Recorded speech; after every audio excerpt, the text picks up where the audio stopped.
Donc élargir un mot. Mais dans son gelaté, ce qui a le pays Cabo, il son gelaté.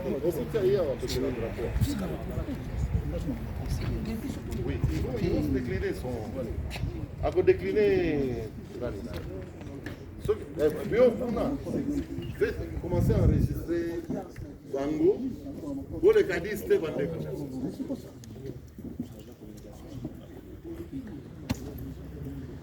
Soyez rapide, c'est-à-dire tant qu'il y a un lobby au Covid, il y a un beauté, sinon tu perds. C'est 5 minutes qui perdent. Merci beaucoup, Excellent, la bienvenue. Merci. La fois passée, tu as observé ce parole. Les lots, nous avons sur la cité. Je souhaite la bienvenue et merci à l'organisation. Excellence, Koyo va Koloba, Baébisio Makamu, par-ci par-là, la communauté. Mais Makamu Penza, Oyo, communauté, ça ne pas na yo, Baébisio la montée. Ngai, na la communication dans Salaka, naïb Sarabatu Kenon, Oyo, Zali, pas on a sa famille, yo nous allons papa, pas on a biso. Donc, père de famille, n'a biso, Zali, yo. Alors, étant que papa, communauté où est-il na dibanda, na cité, baza ko sela makambo ebele pa na yo. Ba o basali mabe, ezali ba oyo, bazui, balingi ko lakisa ok, ba réfugié selon la loi, baza na droit na le port na biso famille. Or, 90% ya ba congolais ba fa na mboka ce sont des réfugiés. Avant yo ya ngai na rappelaka bango toujours que na moko to yaki refuge te to yaki cop bango nyonso ba saba ba communiquer na ngai ba yebi la bisa bango to yaki cop na mboka oyo to bima na Congo ba immeuble oyo ko sabiso to kanisa qui avait la vie facile ici et nous nous sommes retrouvés ici to comme ba réfugiés ne to comme wana. Entre temps tout le monde a besoin de faire quelque chose de bien. Souci à battre les bourses dans le bâtiment de la cité, au bâtiment de la cité, problème de passeport. Awa, au lobeli à moté, le plus grand problème au yo, ça la face dans mon mboka oyo, ils allaient passeport congolais.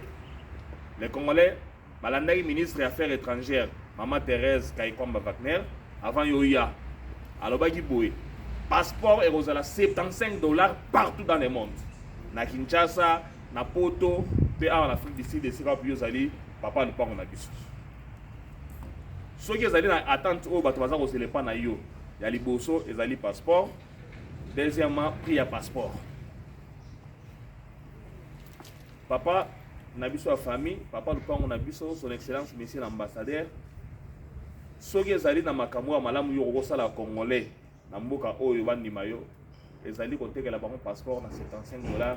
Ndenge maman ministre Thérèse Kaikomba à la Kakibiso. Passeport partout à $75. Bamakambo te auto futaka badre ba frère boy. Au passeport pour yawa et bataka avion c'est la boy. Maman Thérèse Kaikomba yebi yango. Mais ayebi ke na $75 au ya chewana ba frère yo soné zali na kati. Voilà premier point. Deuxième point.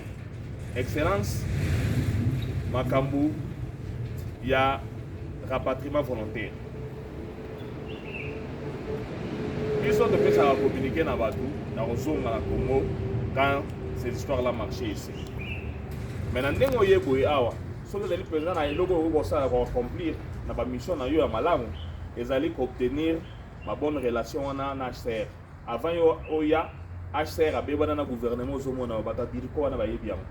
A béba dans bango, makamo ba réfugié, collaboration na so bala minité. Mais ceux qui ont obtenir ça va relation à Malam et que va faciliter la transition dans le Congo, va tout na demande na ngai et pas na yo en long terme pendant mandat na yo awa. Ceux qui ont na yo senga yo ezali au fongola ba conseil. Bato koutaka Cape Town, koutaka Durban, koutaka bisika ebele koyaka na ambassade awa, eza kopesa ba casse-tête. Toza na ba pays pauvres, lokola ba Malawi. Baza na ambassade awa, baza na ba consul na cité. Quand je dis cité, ce n'est pas en dehors de Pretoria, donc vers Johannesburg là-bas, baza na ba consul.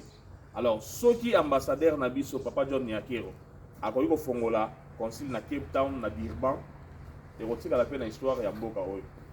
Dans les temps on a vécu na lupango moko boya ndako ali yoto lelo tokomi quand même na ndako ya bien bato baza komona yango soki lobi pe papa ambassadeur John Nyakero avant mandat na esila à parvenir pour obtenir autorisation au sala ba concile na Cape Town Durban na Mpumalanga et que ça la peut-être bien pour la faciliter biso. Merci beaucoup excellence. Merci beaucoup. J'espère que celui qui va prendre la parole. Je m'appelle Madame Anita Tako Tchuli. Moi, en tant que journaliste, depuis très longtemps ici en Afrique du Sud, à chaque fois que Toleka Awa, on a toujours eu beaucoup de questions. Il y a mes 2 questions déjà, Papa Anderson ici a évoqué en gros. Ma première question, ça serait Naïba, Son Excellence, vous avez dit par rapport aux réfugiés que Bazan a droit à une ambassade. Naïba, parce qu'à l'époque, pas passeport, même pas réfugié, pas passeport. Est-ce que vous continuez pour livrer toujours par passeport, on a réfugié ici à l'ambassade? Là, c'est ma première question. Ma deuxième question, on va du côté de mariage entre Congolais et un étranger. Un Congolais. Est-ce qu'un Congolais avec statut à réfugié a pour ça un mariage à l'ambassade de Bissau? Et est-ce que Congolais déjà avec un étranger, là on a compris, mais est-ce que Congolais, mais basé sur statut réfugié, à l'ambassade de Bissau? Troisième point, Son Excellence, nous, le côté de médias, je me rappelle à l'époque de Son Excellence Denis Pogo, nous étions à chaque fois accrédités aussi pour des grands événements. Par cette occasion, nous voulons aussi vous le demander, par rapport en tant que chef, en tant que le numéro 1 de l'ambassade, nous voulons représenter notre ambassade avec de bonnes informations, pas de fausses informations. Parce que nous sommes quand même parmi les gens qu'on appelle à tout le monde, si tu travailles à l'ambassade. Nous voulons faire un bon travail pour votre présence, votre mandat ici. On a dit ceci, hein, tout ça là. Monsieur Patrick Mavungu, président de la communauté Union Originale. Oui, dans la question qu'il a posée, monsieur l'ambassadeur, nous avons un problème communauté, l'ambassade, communication, communication, il y a un moment tout le temps, pas tout le temps, on va créer un problème, comme on est à la toujours du bosso. Et deuxièmement, service, n'habite l'ambassade, awa, ils ont ma bémakasi. Ils ont la lanterne, pour livrer mon document, c'est tout un problème. Au Robert Tabatou, toi, tu as Johannesburg, tu as transport, c'est cher. À quoi dépenser $30, tu peux documenter. Il y a un moment où les autres qui ont raison de et Fungama, ils ont coopérant, ils ont un document. Ce qui est ambassade, c'est bonissime pour livrer document à temps et qu'on la bien. Deuxième préoccupation, c'est l'ambassade a assisté à la communauté qui a été décès. Il y a des Congolais qui ont été communauté de Kunda à 55. Dans un Cameroun, les Congolais ont fait 3 mois. Ils sont morts à Zopola.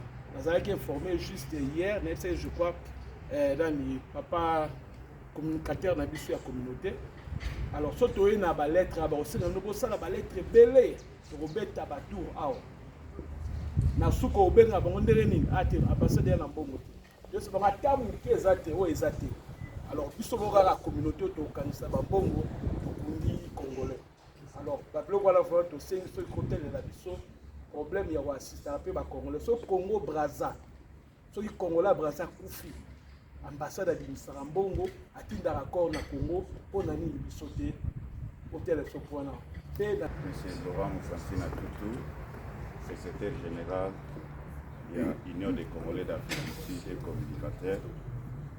Je viens de Cape Town. Excellence, je sais que ma question va être poser, peut-être que ça va être une question incomplète selon moi.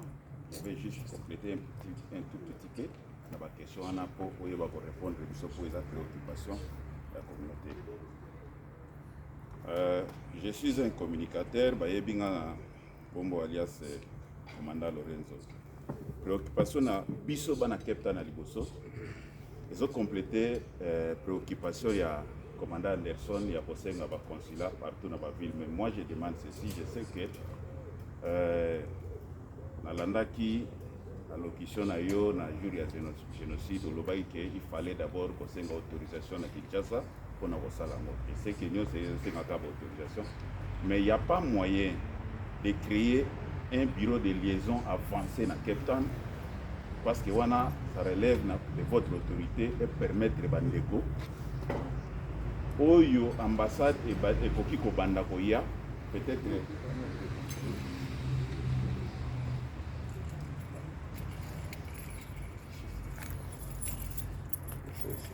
Ambassade de Bandakoya, quand je dis ambassade, même personnel ambassade, et il y a un Cape Town et aider les compatriotes baza kuna na ba documents administratifs au baza nango posa parce que pour foutre ticket ko ya koto juste pour avoir luka iloko muke na misala otoza nango te eza pasi soki consulat eza na retard vous créez d'abord un bureau de liaison avancé oyo kozala kuna oyo bako bandoya peut-être une semaine une fois ou bien deux fois question na ngai ya mibale ezali DRC mboka na biso RDC tozali na SADC.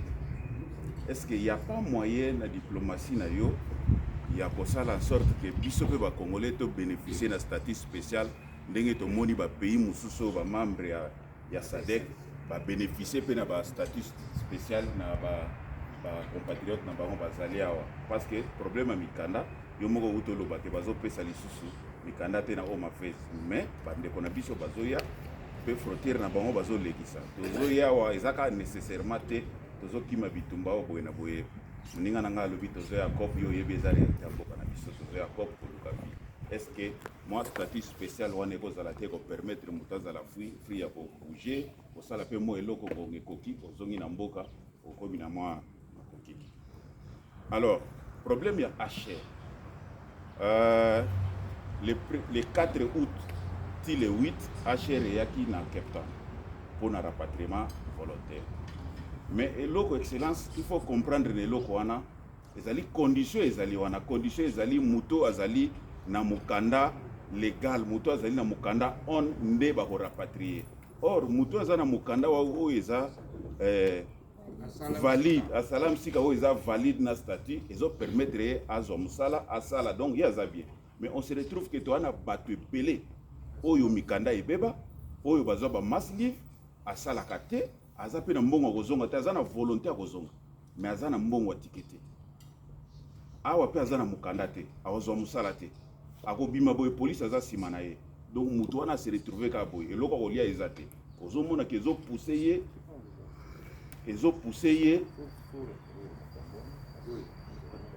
pousser ye na ba makambo eza malamu te peut-être abuka mobeko parce que il faut aller azana musala te siko HR ezoya ezopesa condition muto azana mukanda valide ndeye ya ko rapatrier. Or nous on souhaite batia condition que muto azana mukanda valide te o azana overstay o boy na boy alembi po ko sala lisusa wata linga zonga mboka na ye ba fongola je na système wana bato wana pe bakota nde ko mona bato ebele ba kozonga soki ozana posa ko sola na HR sola ba mona anglais wana po o azana mukanda azana libre ça me semble bien à koluka kopa kozona ye problème ya assistance sociale pour na ambassade na communauté outi koloba ke eza na forme moko boye te eyaka na ambassade pour na ko assister batu na assistance sociale ambassade edekuyaka comme ndenge tolobi papa ya ko aider bana na ye mais eza na ba biloko mususu neti nazolo bakaya keta ezana bandeko mususu omoni ya beli ya lobi na okokaliswa wate obie ifo na zonga na mbongo te. Est-ce que ambassade ko faciliter nanu batute atana tenali ya pamba o ezala nanu for free après mutaba na koluka mbongo na ya billet ezana baka mususu pe ezali ozomona communauté esali ntisani tozwi mbongo ya billet kozongisa mutu mais na mbongo wana ifo longola lisusu mwa ndambo pona kozwa tenali pour mutu wana kende soki frère ya ko assister mutu wana soit ebembe soit nini mais bo faciliter biso atana ba mikanda o wana pe ezosenga ka Kinshasa te kaya suka tozwaki na Cape Town excusez excellence ezan ndeko akufa ki asala ka ba delivery akufi azata na document moko te pona kozo ebembe wana il faut pas identifier ceux qui sont congolais. Pour pas confirmer, la seule institution qui a confirmé qu'il y a congolais, c'est l'ambassade na biso. Alors, na Cape Town, pour Otinda et Komawa, il y a des fois, biso ba leader de la communauté, il y a des fois nous ne sommes pas reconnus dans l'ambassade. Peut-être que le service ambassade, il y a Anderson, message de Anderson, il y a Noki. Ceux qui mais quand ils ont appelé, ce cas nous a pris plusieurs semaines pour nous identification de quoi pour confirmer que les Congolais, ceux qui ont la paix, côté wana moi muke. Pour nous souki ça, problème il y a olobi o ya maman lela qui ya dudu là oyena boy. Bon, bande konanga baza peut-être balobi ngote. Bazo pekisa batu organisation ezo pekisa batu na hôpital ezali l'état sud-africain te. Excellence. Ezali ba konti mboko te bazo pekisa batu na hôpital te. Eza organisation moko boye ba bimi nde bazo pekisa batu ba kota na hôpital te. Président mboko to landaki déjà a pekisi bango. Ke biloko wana bo sala ngote na constitution na bango. Ba loi ya mboka na bango elobi boye. Que biso muto nyonso aza demandeur d'asile, réfugié, aza na droit ya kozwa traitement na hôpital wana. Ba loi mboka na bango. Police officielle ezopekisa batu te. Mais eza organisation moko boye o basali o eza officiel te nde ezopekisa batu. Alors tango yoko soki bako epesa biko sola na bango. Faut pas ebima net que l'état mboko nde epesi mobeko ke ba kota na hôpital te eza insurrectionnel. Donc ça est le privé. Alors, on a conçu excellence, makamba mariage. Makamba mariage wana excellence ngana kolobaka na période na pona na kaya Cape Town. Net ko ya lelo wa eza sacrifice mon excellence. Tozi vol na tongo tozonga na tukaka to kiti to bimaki 4 heures na ndako to lea te eloko te siko imaginer muto ya betina mutu pour ça la mariage yango il faut aya kotoyo ce qui est un problème à sécurité net na kokende na ba province mususu. Si vous êtes en collaboration ou bien en liaison na ba organisation de la place biso entre biso to ko s'organiser pour na ko sécuriser bino yo za kulutu na biso oza excellence na biso. Pourquoi ce qu'on y a na Cape Town pour na makaba mariage biso to ya ko beta libanga to zala na aspect wana te biso to lingi to feel free ndenge to kotiawa to za free le pango na biso ce qu'on y pe kuna en collaboration pour avertir biso peut-être que papa le pango yawa ze pa na ye na cadre ya bureau avancé wana ba mariage ko bando salema to bala nyoso wana ezaka ba tozo profiter pe ko za mikanda mboko nyoso. Excellence au fongola misu boité kanga appeli su air moko poto abana mboka na bamikana musu rezo ya wana o comprendre que oyo baba noko mais likambo aza illégal mais na lection kaka merci je prends Walter était sur Kalamba je suis le président de l'Union des Congolais Afrique du Sud na point oyo commandant Lorenzo alobi a pona makambo ya dula makambo ya hôpital excellent. Merci la email au dispositif pour tout correspondre là dans le côté pour qu'il y ait un document officiel. Où il y a pour la sud-africaine. Où ils ont le bas. Autre aussi, on a eu pour le bien qui n'ont acheté, ils ont joué pour entre ambassade na Diko. Comme ça, la réunion n'a bino. On plaide les bisous ne pas acheter. À rappeler bango document. Le président de la République sud-africaine a bien. Il y a un peu de kanga bango. Pour les documents normalement n'est pas étranger le commissariat biso lazy parce que documents wana ezolo ba mutu oyo atie makolo na Afrique du Sud il faut qu'abeli il faut que très bien on vous poursuit dans bango même après suivez ce cas on a complété aussi sur ce que les autres frères et confrères ont dit avant. HCR a dû reconnaître surtout au bazar na statut ya réfugié mais pas au bazar na aslam sika bazar na dossier na HCR excellence. Il y a une grande différence, je ne sais pas si on vous l'a mentionné aussi. Donc ceux qui travaillent na HCR pour le rapatriement bozongi sa bateau bazar na statut ya réfugié pendant que ba aslam sika bazar ebelé na Aslam Sika, ça veut dire qu'ils ne sont pas encore demandeurs d'asile. Il y en a qui demandent l'asile depuis 20 ans. C'est excellence. Donc, sous un statut reconnu officiellement comme déjà réfugié. Mais je vais vous garantir que nombre de demandeurs, au bazar nous confirmé l'équipe au bazali déjà confirmé comme réfugié. Donc, ça sera déjà une difficulté pour le rapatriement volontaire. Il y a des Congolais au bazar déjà confirmé réfugiés. Mais aussi, excellence, pour ne pas revenir à ce que Ndeko a lobby, statut spécial. Tout le monde a dit Zimbabwe Mikololeki a ce statut spécial et ça a été fait pour tous les Zimbabwéens. Passeport, on leur a donné un visa spécial pour 2 ans, c'était renouvelable, quelque chose dans ce sens-là. Je pense qu'avec les relations bilatérales entre la RDC, on peut échanger même nos minerais pour ça. Congolais Baza, plus de 600 000 sur toute l'étendue de la République sud-africaine et 90% comme commandant Anderson à lobby. Baza va réfugié au Baza n'a pas confirmé tes excellences. Ce que je voulais aussi souligner, un avocat pour plus de 600 000 Congolais en Afrique du Sud, excellence, je pense que c'est vraiment peu. Et par rapport à ma représentation, ça a déjà été dit, je ne veux pas me répéter, je voulais plutôt proposer, parce que Congo, ils ont Congolais, que l'Afrique du Sud, ils ont pourquoi aussi ne pas descendre, par exemple, à Cape Town, à Durban, organiser des descentes comme ça pour écouter de vive voix aussi les Congolais qui y sont excellence. Parce que quand ça passe par personne interposée, il y a toujours une modification dans les informations.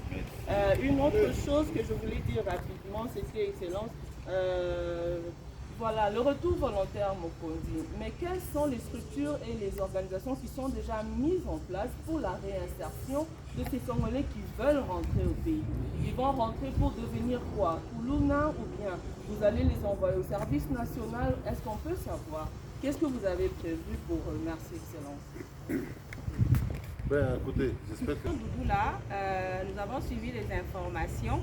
Apparemment, ils ont confirmé qu'en décembre, ils viendront dans les écoles publiques pour chasser les enfants. Alors nous sommes au mois d'août, je ne sais pas si l'ambassade peut faire quelque chose pour qu'en décembre, on ne se retrouve pas avec nos enfants chassés en dehors des écoles publiques. Et aussi une autre petite question, vous avez dit que les parents qui ont le statut de réfugié, alors pour les enfants qui sont nés ici par exemple, ils sont encore écoliers et élèves. Ces enfants-là ont le droit d'obtenir un passeport congolais ou pas? Parce qu'ils ont juste un birth certificate qui approuve qu'ils sont nés ici. Et ils ne sont jamais allés au pays. Est-ce qu'ils peuvent obtenir un passeport congolais légalement? Et aussi, parlant de passeport, vous avez parlé de Cape Town, Durban et autres.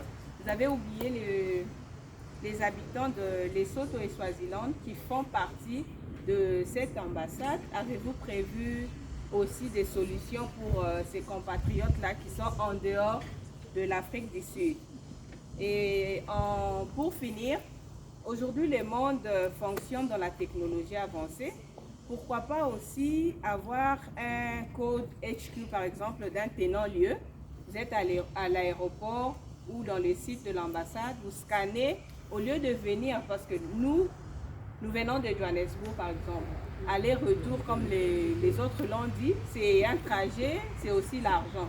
Si on pouvait avoir quelque chose en ligne où on peut scanner et payer en ligne au lieu de nous déplacer, parce que le monde évolue, est-ce qu'on peut aussi prévoir ça? Merci beaucoup. Excellence, pour la makambo oyo etali rapatriement volontaire, je pense que les amakambo et bandara de Aliboso pour votre information. Fermez les yeux.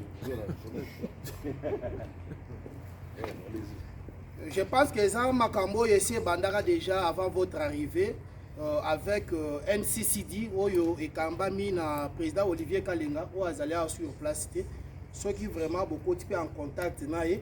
Akoki vraiment ko aider bino pona ko salisa pe bandeko oyo balingi bazonga Congo volontairement. motuna mosusu ezali ba mesure nini excellence okozwa mpona population oyo ozo représenter baza na Cape Town, baza na Durban, baza mwa misika mpona oyo etali batenali baza ba difficulté mingi beaucoup plus bandeko baza ba Cape Town kolongwa kuna mpona koya kosalisa tenali na Pretoria il faut afuta plus moins 2400 rand aller-retour soki mpe otaleli bango olukeli bango ba mesure nini vraiment que non facilité bango mpo bazwaka batenali na facilité ozala bien point mosusu ezali oyo etali bacarte consulaire. Bacarte consulaire excellence eza cher et puis ezosalisa biso bacongolais na eloko moko te. Carte consulaire eza 300 rand si je ne me trompe pas. Passeport total epesi 2800 rand. Donc total nango epesi 2800. Bacongolais bazo kokate mais qu'un peu revoir sur ces points là. Carte consulaire pour la biso il faut que tu aies 30 rand pour que tu aides le peuple congolais. Pour même carte, na Shoprite eza la valeur pour les carte consulaire. Mesure ni excellence okokipe kozwa pour na koyeba effectif normal ya ba congolais oyo bazali ko vivre awa na Afrique du Sud. Merci na kosuka wana.